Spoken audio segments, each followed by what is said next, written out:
When I was little, my dad always told me one thing: boys don't cry.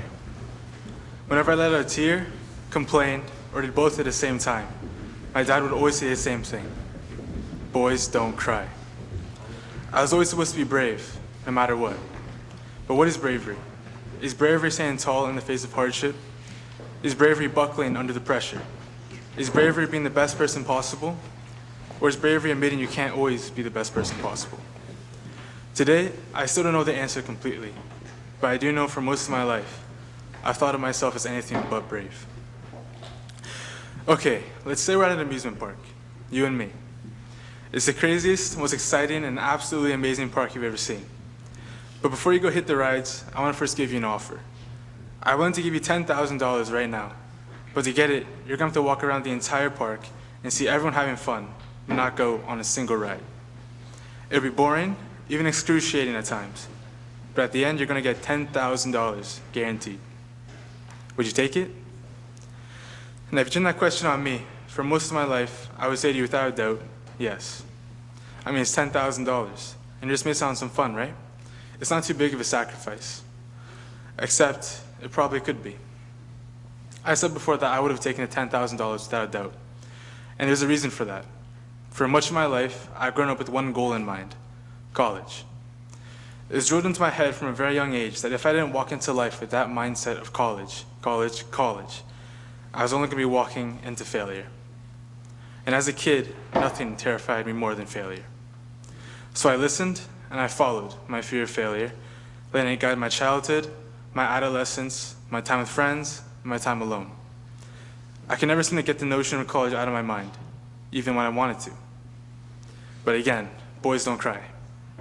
When I walked into my 9th grade year at Appleby, there was never a time when this fear of failure was stronger. This was it. It was my first year of high school, and I was a freshman. I had a grocery list of reminders for myself. University was going to see my grades starting from now. I need to make good impressions on my teachers for those nice recommendation letters. I need to get really good at my extracurriculars. And of course, follow Appleby's 6 pillars of strength: so community-spirited, technology-powered, university diverse, academically globally responsible, actively engaged. Notice, though, that nowhere on that list did I include anything about my happiness. There wasn't meet new people, join new club, go to some parties, or hang out with some friends. Even though I had just started high school, my life was already completely focused on academics, with no time for fun. But again, boys don't cry. My plan for high school initially worked out well. Smogging was fun. My grade average had never been higher, and I figured I was doing a good job on the teacher recommendation stuff.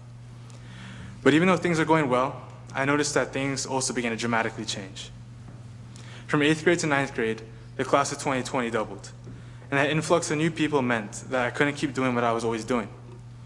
All the new students with their diverse interests, talents, and social lives meant that I was simply no longer as relevant or fun anymore. Instead of 1 out of 60 8th grade middle school kids, I was now 1 out of some 120 teenage freshmen. But again, boys don't cry. I remember one time in 9th grade sitting with my friends, just sitting in a room when someone asked the dreaded question along the lines of, "Yo, so who's going to the party?" Sweat building, my eyes darted from person to person, ears cringing at what I heard. "Yeah, I'm going." "Yeah, of course, bro." And then all eyes fell on me. "You're going too, right, Jeff?" Every time they would ask, and every time I'd wish they didn't, because I would always reply with the exact same thing. "No, I can't. My mom wouldn't let me." Every time I said those words to every invitation to some party or Getty or whatever was going on, it hurt. It hurt because I always knew I was lying. I never did know if my mom would let me go or not, because I never tried to ask. I thought that if I went to parties instead of studying, I was only going to fail. I thought that if I remained utterly dedicated to my goal of college, everything, no matter how bad it got, I could just deal with. And even though lying always hurt, nothing hurt more than when the invitations to hang out stopped coming. By the middle of 9th grade, a lot of my friends stopped asking if I would go, because they knew the answer would always be the same: "No, I can't go. My mom wouldn't let me." And soon my friends and I began to talk less, because while they were always out partying and doing fun stuff, I cooped myself up at home studying. The bright smiles I would get from the new kids became bored eyes wondering where my more interesting and outgoing friends were. But of course, boys don't cry. By the middle of 10th grade, I rarely smiled. And when I came home one day, it was all too much. The rants from my mom about not doing good enough, the disinterest from my friends who I held so close before, the constant studying for the SAT, the worrying about my grades as they began to decline no matter how hard I worked, seeing people partying on Snapchat stories while I sat home and just worked. I was lying on my bed, simply staring out the window at the snow-covered trees. And I kept telling myself, boys don't cry, boys don't cry, boys don't cry, until the words stopped working. I felt the tears well up in my eyes, and as much as I told myself, boys don't cry, I am a boy, and that day I cried. From then on, I realized that things needed to change. No, I didn't do a 180, and nor was it some life-changing moment for me. I think those things are pretty rare in everyone's lives. But I didn't know that if I didn't find time for my social life, I wouldn't have the energy for my academic life. So for my own mental health, I made gradual changes until the end of 10th grade and going to 11th grade. I talked to my old friends more. I made new friends. I tried to laugh and smile more, and tried to be the person I wanted to be, not the person universities wanted me to be. And though it took some time, things did get better. I got closer to my existing friends, and remade friendships with the people I drifted away from. Instead of focusing solely on my academics, I gave more attention to my social life, and as a result, I became more focused, and I pursued what truly interested me. I became more satisfied with myself, and overall, I became happier. And while I can't say my grades necessarily improved because of these changes over the years, neither have they suffered either. My grades have remained where I want them to be, while at the same time improved my happiness as a person so much over the years. This proves that good grades and academic success isn't just the result of pure dedication to school, but also from taking it easy sometimes. A good, healthy, mixed relationship between fun and hard work is what makes a difference. I don't envy the people who are one or the other. If there's anyone here who thinks they spend all their time having fun, I hope you can find some time to focus and get some work done. Because as much as we should be happy in the present, realistically, I found that we can only find success by preparing for the future. And similarly, I hope that anyone here who spends all the time working and studying can stand up and live life a little, rather than face the consequences of an imbalanced lifestyle like I did. But ultimately, no matter where you stand or how old you are, senior 1, senior 2, remember that success and fun are not mutually exclusive. It's also important to remember that not everyone's perfect.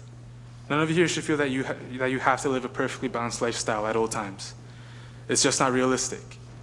We are all people who have gone through good times and bad times, and I can promise you that we will all continue to go through good times and bad times. A person's life is not so simple that there's some golden rule that applies no matter what. But one thing that I've learned from my experiences is that as you progress through the chapters of your story, do understand where you're situated between your goals and your happiness. Follow what makes you happy, but always keep in mind the opposite side of the spectrum. You can't call your life successful if you're not happy, but if you spend all your time having fun, I can't promise you'll be successful. People often say that our lives are predetermined and that we have some destiny waiting for us. But personally, I've always disagreed with that sentiment. The state of our present lives and our futures are not made by fate, but decided by the choices we make for ourselves today and the hopes and dreams we work towards 10 years from now. So take charge of your lives and never feel that you can only ever party and have fun or only ever study and work. We ourselves decide our lives. And I don't want to stand here and say that I'm perfect at finding balance, because I'm really not. I'm pretty bad at it, actually. Some days I go completely in the direction of academics, and some days I go completely in the direction of fun. But I always try to eventually find my way back, eventually. But despite it all, I still don't know completely what bravery means to me. Because here I am, a senior who sent out all my college applications and now waiting for college decisions next month. All the seniors here are in the same boat as me, and all the senior ones here are probably in the roughest part of high school.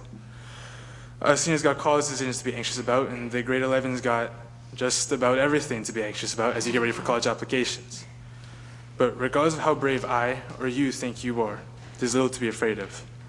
We don't have to be scared of what will happen in a few months or in a few years, because we have other more important things to care about. Like for myself, in a few hours I have to go eat lunch and chill with my friends. In a few days I gotta be studying for my upcoming math test.